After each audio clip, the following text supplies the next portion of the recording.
Hello students, welcome to RWS IT academy. আমি তোমাদের online computer teacher Rahul কর্মকার। তোমাদের class 12-এ already তোমাদের সেমিস্টার 3 কমপ্লিট হয়ে গেছে। আশা করি তোমাদের সবারই পরীক্ষা ভালো হয়েছে। এটা হলো তোমাদের সেমিস্টার 4। আজকে থেকে তোমাদের সেমিস্টার 4 শুরু হবে, যেখানে টোটাল 35 মার্কস আসবে অ্যাজ ওয়েল অ্যাজ সেম 3 এর মতনই। বাট ডিফারেন্সটা এটাই, সেমিস্টার 3-তে তোমরা এমসিকিউ টাইপ কোয়েশ্চেনে অ্যান্সার করেছিলে, এখানে তোমাদের ব্রড অ্যান্সার করতে হবে, লাইক 2, 3, 5 এরকম মার্কসের।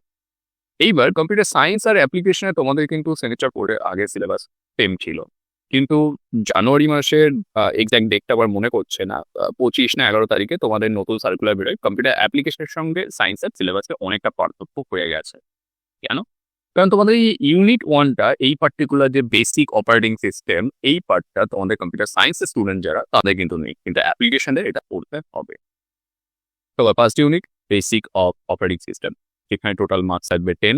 এখানে তোমরা কম্পিউটারের যে অপারেটিং সিস্টেমগুলো, সেগুলো সম্পর্কে অনেক ডিটেলে জানতে পারবে। যেখানে তার ইন্ট্রোডাকশন কি, অপারেটিং সিস্টেমের অর্গানাইজেশন কি, প্রসেস ম্যানেজমেন্ট কি, আর মেমোরি ম্যানেজমেন্ট কি, এগুলো সম্পর্কে জানবে। এরপরে থাকবে হলো ইউনিট 2, যেখানে আছে ডেটাবেস ম্যানেজমেন্ট সিস্টেম, যেখানে তোমরা ডেটাবেস ম্যানেজমেন্ট সিস্টেম সম্পর্কে জানবে, তার টাইপ সম্পর্কে, ইয়ার রিলেশন কি, এগুলো সম্পর্কে নানা ধরনের মডেল আছে, নানা ধরনের ইয়ার কি, তারপরে রিলেশনশিপ মডেল সম্পর্কে জানবে। আর থাকবে কি এসকিউএল। এই এসকিউএল এর পার্টটা কিন্তু তোমাদের খুব গুরুত্ব দিয়ে পড়তে হবে, কারণ তোমাদের কম্পিউটার অ্যাপ্লিকেশন বা সায়েন্সের যেই বলো না কেন, তোমাদের যে প্র্যাকটিক্যাল পরীক্ষাটা থাকবে ক্লাস 12-এ, সেখানে কিন্তু এই এসকিউএল থেকে কোয়েশ্চেন আসবে, তোমাদেরকে প্র্যাকটিক্যালি করে দেখাতে হবে। তো এটা ভালো করে করো। আর ইজি, এমন কিছু টাফ কিছু না। তোমাদের মেবি ফাইনাল পরীক্ষার আগেই তোমাদের প্র্যাকটিক্যাল পরীক্ষা হয়ে যাবে। আগের থেকে স্কুলের স্যারদের সঙ্গে একটু ভালো সম্পর্ক রাখবে, তো প্র্যাকটিক্যালে তারা নাম্বার দিয়ে দেয়, ভালো নাম্বারই দিয়ে দেয়। তো এই পার্টিকুলার চ্যাপ্টার থেকে তোমাদের 15 মার্ক থাকবে। তোমরা ভালো করে জানো 2 নম্বর, 3 নম্বর আর 5 নম্বরের প্রশ্ন হয়। এরপরে লাস্টের ইউনিটে থাকবে হলো ফাংশন। এরপরে লাস্ট ইউনিটে থাকবে হলো ফাউন্ডেশন অফ এআই, মানে আর্টিফিশিয়াল ইন্টেলিজেন্স সম্পর্কে তোমরা জানতে পারবে। জানো তোমরা আজকের দৈনন্দিন দিনে আর্টিফিশিয়াল ইন্টেলিজেন্স কতটা ইম্পর্টেন্ট রোল প্লে করছে। এই আর্টিফিশিয়াল ইন্টেলিজেন্স কি করে তৈরি করতে হয়, কি করে অ্যাপ্লিকেশন ব্যবহার করতে হয়, তারপরে ইথিক্যাল বা সোশ্যাল ইমপ্লিমেন্ট কি, এই আর্টিফিশিয়াল এগুলো সম্পর্কে তোমরা জানবে। পাইথন প্রোগ্রামিং করেছিল, পাইথন প্রোগ্রামিং এর মাধ্যমে কিন্তু আর্টিফিশিয়াল ইন্টেলিজেন্স তৈরি করা যায়। যদি হয় তো আমি এই টোটাল ইউনিটটার মধ্যে আমি দেখিয়ে দেবো তোমাদেরকে ছোটখাটো কিছু এক্সাম্পল দিয়ে।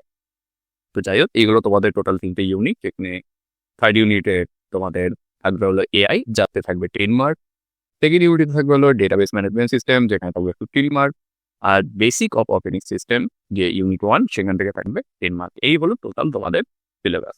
তো এই ভিডিওটাই শুধুমাত্র তোমাদের সিলেবাসে অ্যানালিসিসই আমি করার জন্য ভিডিওটা। এই ভিডিওটা একটা শর্ট ভিডিও ছিল, যেখানে তোমাদের সেমিস্টার 4-এ কি কি পড়তে হবে সেটা তোমাদের বলে দিলাম। এরপরে তোমাদের এক এক করে ইউনিটের ভিডিওগুলো আসতে থাকবে। নোটসও তোমরা পেয়ে যাবে কোথায়? ভিডিওর ডেসক্রিপশনে। তো সেগুলোও ফলো করো। অ্যাজ ওয়েল অ্যাজ তোমরা নানা ধরনের তোমরা প্রচুর রাইটারের বই পাবে, সেই বইগুলোকেও ফলো করবে। আর লেখাটা প্র্যাকটিস করো, কারণ তোমাদের কিন্তু এটা লিখতে হবে। আজকে ভিডিওটা এই অবধি। তোমাদের সঙ্গে দেখা হবে পরের ভিডিওতে নতুন টপিকের সঙ্গে।